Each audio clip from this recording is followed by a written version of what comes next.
Hello everyone, this is Anuja और आज का टॉपिक है उदारवादी आंदोलन। इस वीडियो में हम भारतीय राष्ट्रीय आंदोलन के उदारवादी युग की चर्चा करेंगे, जो 1885 ईस्वी से लेकर के 1905 ईस्वी तक माना जाता है। इसके पश्चात हम गांधीवादी युग की बात करेंगे और उग्रवादी युग की भी बात करेंगे। सबसे पहले हम भारतीय राष्ट्रीय कांग्रेस की बात करते हैं। 1885 से जब ये उदारवादी युग माना जाता है, तो जो कांग्रेस थी उसकी स्थापना 1885 में हुई। 28 दिसंबर को मुंबई में जो संस्कृत कॉलेज था वहाँ का, गोकुलदास तेजपाल संस्कृत कॉलेज, वहाँ पर इसकी स्थापना की गई। प्रारंभ में इसका अधिवेशन जो है पूना में होने वाला था, जिसे पुणे भी कहते हैं, लेकिन वहाँ प्लेग फैल जाने की वजह से अंतिम समय पर इसका जो है स्थान परिवर्तित कर दिया गया। इसके प्रथम अध्यक्ष जो थे उमेश चंद्र बनर्जी थे और इसमें 72 प्रतिनिधियों ने देश के विभिन्न भागों से आकर के यहाँ भाग लिया था। कांग्रेस जो है उसकी स्थापना का श्रेय एक अंग्रेज अधिकारी A.O. Hume, Elon Octavian Hume को दिया जाता है और इन्होंने जो है कांग्रेस की स्थापना लाला लाजपत राय के अनुसार एक सेफ्टी वॉल्व के रूप में की थी। जैसे प्रेशर कुकर में सेफ्टी वॉल्व होता है ताकि प्रेशर कुकर का जो प्रेशर है वो समय समय पर निकलता जाए, जैसे विसल ब्लो होती है तो उसका प्रेशर निकल जाता है। उसी प्रकार से कांग्रेस के माध्यम से एक ऐसा मंच भारतीय जनता को प्रदान किया गया ह्यूम के द्वारा, जिसके माध्यम से उनका जो असंतोष था अंग्रेजी राज के प्रति वो समय समय पर बाहर व्यक्त होता रहे और एकदम से इकट्ठा होकर के किसी विद्रोह और क्रांति के रूप में ना फटे। तो इसकी वजह से इसे सेफ्टी वॉल्व की संज्ञा जो है वो प्रदान की गई है। कांग्रेस का जो प्रथम अधिवेशन हुआ उसमें लगभग 9 प्रस्ताव पारित हुए, उनके अलावा अन्य प्रस्ताव भी पारित किए गए थे। तो इन 9 प्रस्तावों में सामान्य मांगे जो थी उनकी मांग की गई जो अंग्रेज सरकार थी उससे। इनके अंदर जैसे व्यवस्थापिकाएं या जो काउंसिल्स थी केंद्र स्तर पर भी और राज्य और प्रांतीय स्तर पर भी, तो उनमें भारतीय सदस्य संख्या जो थी उनको बढ़ाने की मांग की गई। सैनिक खर्च जो किया जाता था उसमें कमी की मांग की गई ताकि करों का बोझ सामान्य जनता पर और किसानों इत्यादि पर ना पड़े। फिर इसके अलावा इंग्लैंड और भारत में जो सिविल सर्विसेज की एग्ज़ाम होती थी उसको समय साथ साथ करवाया जाए, साथ ही जो सिविल सर्विसेज में प्रवेश की जो आयु थी उसको बढ़ाया जाए ताकि भारतीयों को अधिक से अधिक अवसर प्राप्त हो सकें। इसके अतिरिक्त आर्थिक क्षेत्र में इन्होंने आयात करों में वृद्धि करने की मांग की ताकि ब्रिटेन और यूरोपीय देशों से भारत में जो माल आ रहा है उसमें कमी आए, क्योंकि अगर आयात करों में वृद्धि कर दी जाएगी तो माल जो होगा बाहर से आ रहा है उसकी कीमत में वृद्धि हो जाएगी। तो स्थानीय माल जो सस्ता है, देश का माल जो सस्ता है उसकी ज़्यादा बिक्री होगी और बाहर से आने वाले माल पर रोक लगेगी या कमी आएगी उसमें। तो ये सारी कुछ मांगे थी जो सामान्य मांगे हुआ करती थी, जो बहुत लंबे समय से समाज के विभिन्न वर्गों द्वारा की जा रही थी। इन मांगों को राष्ट्रीय कांग्रेस के प्रथम अधिवेशन में प्रस्तुत किया गया। कांग्रेस का जो पहला युग माना जाता है या प्रारंभ में कांग्रेस के जो नेता थे उन्हें उदारवादी कहा जाता था, क्योंकि उन्होंने जो है उदार रुख अपनाया कांग्रेस की नीतियों में, अंग्रेजी सरकार के विरोध में और इंग्लैंड के विरोध में। यहाँ तक कि ये लोग जो है इंग्लैंड और अंग्रेजी सरकार का समर्थन करते थे ताकि उनसे जो है ज़्यादा से ज़्यादा लाभ उठाया जा सके। तो इन्हें उदारवादी कहा गया। इनके अंदर दादा भाई नौरोजी, आनंद मोहन बोस, सुरेंद्र नाथ बनर्जी, फिरोज शाह मेहता इत्यादि जो नेता थे, प्रारंभिक कांग्रेस के जो नेता थे, वो सभी इसके अंदर शामिल थे। उदारवादियों के अगर सिद्धांतों की बात करें, जिन सिद्धांतों के आधार पर इन्होंने कांग्रेस को अगले 15 वर्षों तक 20 वर्षों तक अगले 20 वर्षों तक कांग्रेस को इन्होंने जो है अपना चलाया और जो सरकार के सम्मुख अपनी मांगे रखी, उनके अंदर इन्होंने किन सिद्धांतों का प्रयोग किया या क्या मान्यताएं थी उदारवादियों की। तो सबसे पहले ब्रिटिश शासन के प्रति भक्ति भाव रखते थे। उदारवादी जितने भी नेता हुए उन्होंने सीधे तौर पर ब्रिटिश सरकार का जो है ब्रिटिश सरकार के प्रति विरोधी रुख नहीं अपनाया। जो नेता थे ज़्यादातर सभी अंग्रेजी शिक्षा प्राप्त जो उच्च मध्यम वर्ग था उससे आते थे, और इनके जो हित थे वो अंग्रेजों के भारत में रहने से जुड़े हुए थे। इन्हें सामान्यतः जो प्रशासन था उसमें स्थान प्राप्त करना अपनी नौकरी और आजीविका के लिए वो अंग्रेजों के यहाँ रहते हुए ही संभव था। तो इन्होंने अंग्रेजी शिक्षा प्राप्त जो ये वर्ग था इनके द्वारा ब्रिटिश शासन के प्रति भक्ति भावना रखी गई। ब्रिटिश शासन, इनका मानना था कि जो ब्रिटिश शासन भारत में स्थापित किया गया है उसने भारत को आधुनिक सभ्यता की ओर अग्रसर किया है। भारत में रेलवे आया, यातायात के अन्य विभिन्न साधन आए, डाक और संचार के अन्य साधन आए, तार व्यवस्था आई, ये सारी जो व्यवस्थाएं की गई। तो इनका मानना था कि जो ब्रिटिश सरकार है भारत में वो भारत को सभ्यता के मार्ग पर आगे लेकर के जाने का काम कर रही है। साथ ही भारत में राजनीतिक जागृति जो लोगों में आ रही है, राष्ट्रीयता की भावना जो उत्पन्न हो रही है, राजनीतिक शिक्षा जो उनको प्राप्त हो रही है, ये सभी अंग्रेजों की देन है। इनका ये भी मानना था कि ब्रिटिश सरकार ही पिछले कुछ सैकड़ों सालों में एक ऐसी मात्र शासन या सरकार हुई है जो पूरे भारत को एक संपूर्ण एकता के सूत्र में बांध रखने में सफल हुई है। तो ब्रिटिश शासन के प्रति ये जो उदारवादी थे बहुत ही भक्ति भाव रखते थे।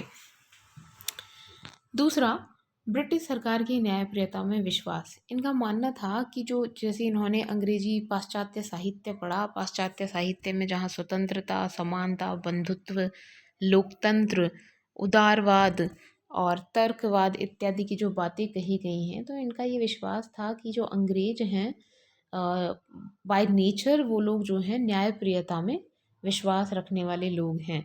और अंग्रेज जो हैं स्वतंत्रता प्रेमी हैं, क्योंकि उन्होंने जैसे उनकी फ्रेंच क्रांति है या फिर वहाँ लोकतंत्र की स्थापना है इंग्लैंड में भी, तो उनका मानना था कि ये स्वतंत्रता के प्रेमी हैं। और यदि इन्हें भारतीयों की इस योग्यता पर विश्वास दिला जाए कि भारतीय जो हैं स्वयं अपना शासन करने में सक्षम हैं, तो ऐसा विश्वास हो जाने पर अंग्रेज स्वयं भारतीयों को जो है स्वशासन प्राप्त कर देंगे।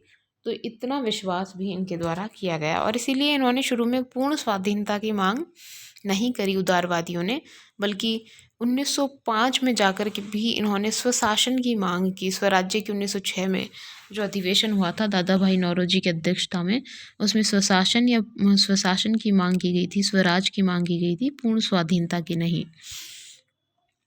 तीसरा, क्रमिक सुधारों में विश्वास। ये क्रांति में विश्वास नहीं करते थे, ना ही संपूर्ण व्यवस्था को एकदम से पूरी तरीके से परिवर्तित कर दिया जाए, प्रशासन में आमूल चूल परिवर्तन ला दिए जाएं, ऐसा इन्होंने नहीं माना। इनका मानना था कि जो भी परिवर्तन करे जाएं, जो भी मांगे सरकार से मांगी जाएं, वो क्रमिक रूप से मांगी जानी चाहिए। एकदम से पूरा सिस्टम चेंज करने में इनका विश्वास नहीं था। इनका मानना था कि जैसे व्यवस्थापिकाएँ हैं तो उन पे समय समय पर मांग की जानी चाहिए सरकार से कि सदस्य संख्या बढ़ा दी जाए, जो निर्वाचित सदस्य हैं उनकी संख्या में वृद्धि की जाए, इनको फिर वोटिंग अधिकार दिए जाएँ, विभिन्न जो विधेयक हैं उनके ऊपर। तो इस प्रकार से समय समय पर विभिन्न मांगें जो हैं इनके द्वारा मांगी गई, ना कि एकदम से पूरी तरीके से अंग्रेज़ों को भारत से बाहर निकलने के लिए कहा गया या स्वाधीनता की मांग इनके द्वारा नहीं की गई। ब्रिटेन से स्थायी संबंधों की स्थापना। अगला जो इनकी अवधारणा थी, उनका मानना था कि भारत जो है ब्रिटेन से उसके संबंध भारतीयों के स्वयं के पक्ष में हैं, उनके स्वयं के हित में हैं। इसलिए यदि भारतीयों को स्वतंत्रता भी इन फ्यूचर अगर प्राप्त हो जाती है तो भारतीयों को ब्रिटेन से अपने स्वयं के लाभ के लिए अच्छे संबंध बनाए रखने होंगे।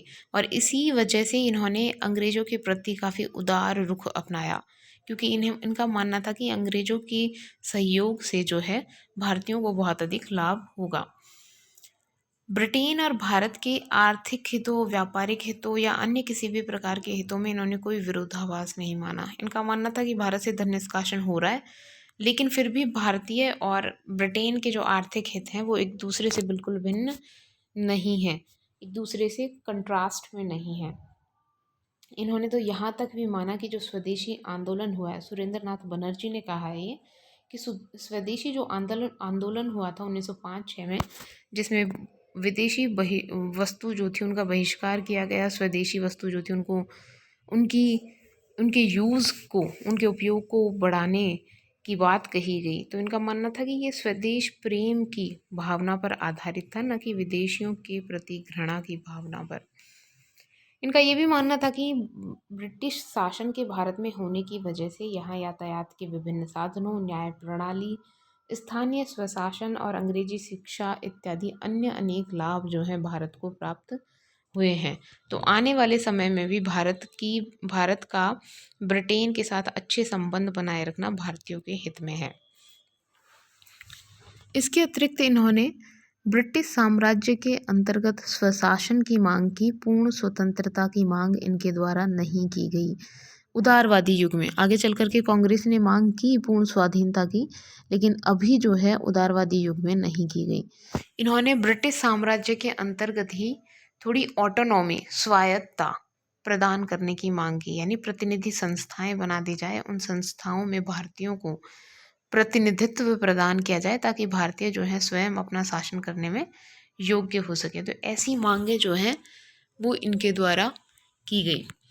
वैधानिक तरीकों में विश्वास, जब भी ये सरकार के सम्मुख कोई मांग रखते थे तो इनके द्वारा क्रांति, विद्रोह, सशस्त्र प्रतिरोध इन सभी का विरोध किया गया। इन्होंने क्रांतिकारी उपायों से स्वयं को दूर रखा।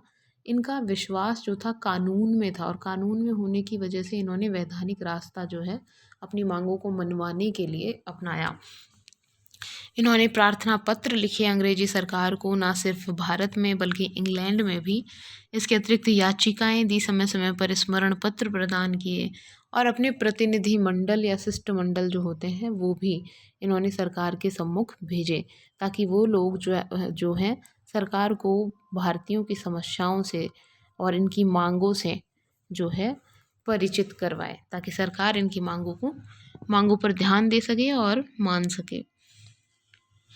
बहुत से जो विचारक हैं उनके अनुसार इनकी जो ये नीति थी स्मरण पत्रों की, याचिकाओं की, प्रार्थना पत्रों की और शिष्टमंडल भेजने की, इस नीति को राजनीतिक भिक्षावृत्ति कहा गया, जिसमें कोई मांग जो है बहुत ही उदार तरीके से की जा रही हो।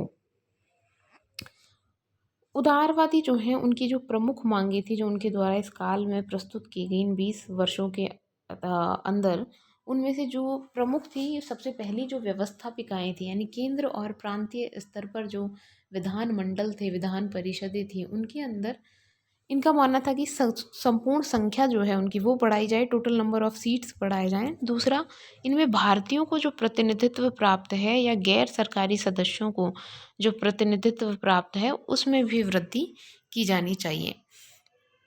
दूसरी मांग इन्होंने की, भारत सचिव जो इंग्लैंड में हुआ करता था उसकी एक काउंसिल होती थी, इंडियन काउंसिल या भारत परिषद, उसकी समाप्ति की जाए। इनका ये मानना था कि उनका जो खर्च था भारत सचिव और उसके काउंसिल का, वो भारतीय खजाने से प्रदान किया जाता था, जो कि धन निष्कासन का एक प्रमुख रास्ता था। तो इनका ये मानना था कि इससे धन जो है बाहर जा रहा है, इसीलिए इस परिषद को समाप्त करने की भी मांग की गई। तीसरा, इन्होंने भारतीय सिविल सर्विसेज जो होती थी उनकी प्रतियोगिता परीक्षा समय पर भारत में और इंग्लैंड में एक साथ करवाई जाए और इसकी परीक्षा भारत में भी हो ताकि भारतीय जो हैं आसानी से इसमें शामिल हो सके। प्लस इन्होंने कहा कि सिविल सर्विसेज में शामिल होने की जो न्यूनतम आयु है क्वालिफिकेशन की, उसको भी कम किया जाए, उसको भी बढ़ाया जाए ताकि ज़्यादा से ज़्यादा जो भारतीय हैं वो इसमें भाग ले सकें।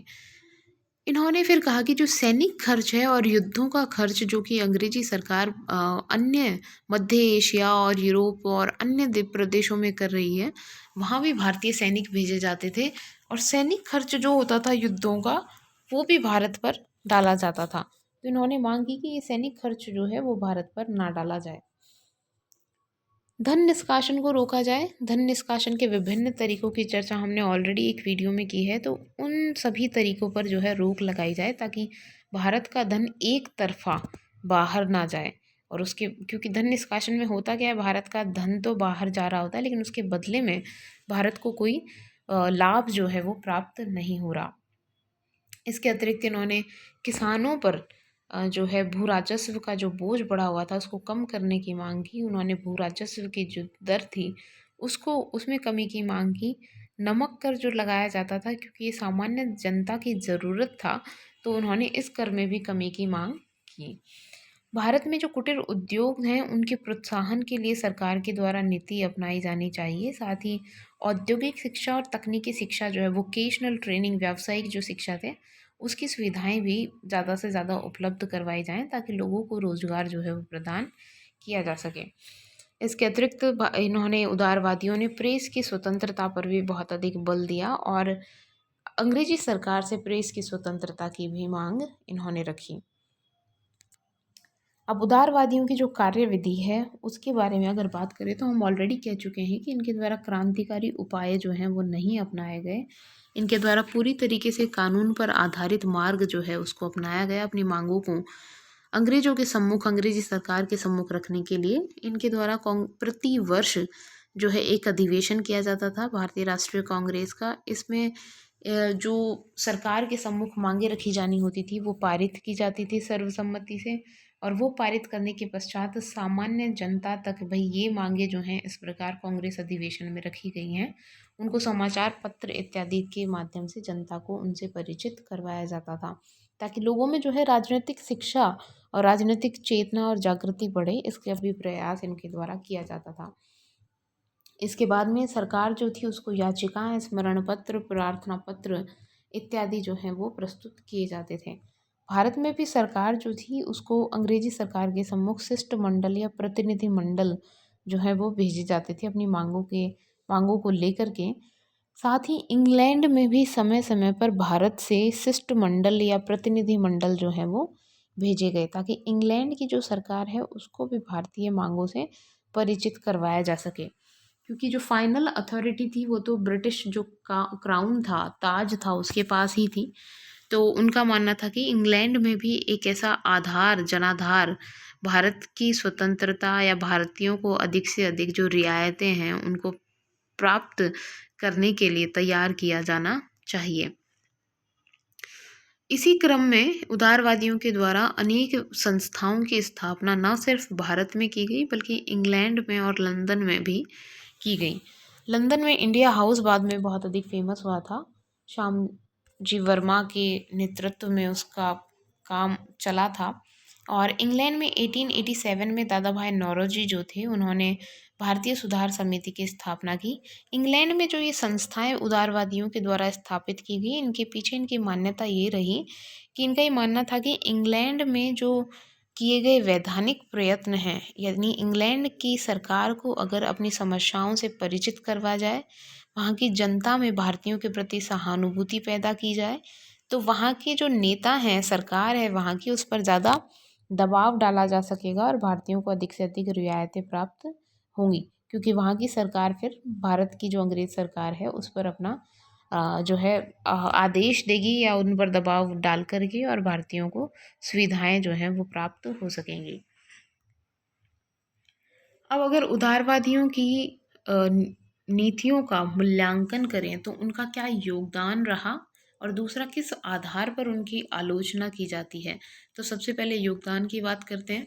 भारतीयों में राजनीतिक चेतना, राष्ट्रीयता की भावना, इन सब की उत्पत्ति करने में उदारवादियों ने महत्वपूर्ण भूमिका निभाई। क्योंकि सर्वप्रथम संगठन जो है, एक प्रमुख संगठन के रूप में राष्ट्रीय कांग्रेस की स्थापना हुई और इसके द्वारा जो है संपूर्ण सर्वसाधारण को राष्ट्रीय आंदोलन से जोड़ने का प्रयास प्रारंभ हुआ। आगे चल कर के गांधी जो युग हुआ, गांधी युग में जाकर के ये साकार हुआ, यानी सर्वसाधारण जो था उसके द्वारा आंदोलनों में भाग लिया गया। तो इसकी जो पृष्ठभूमि थी वो उदारवादियों के द्वारा तैयार की गई।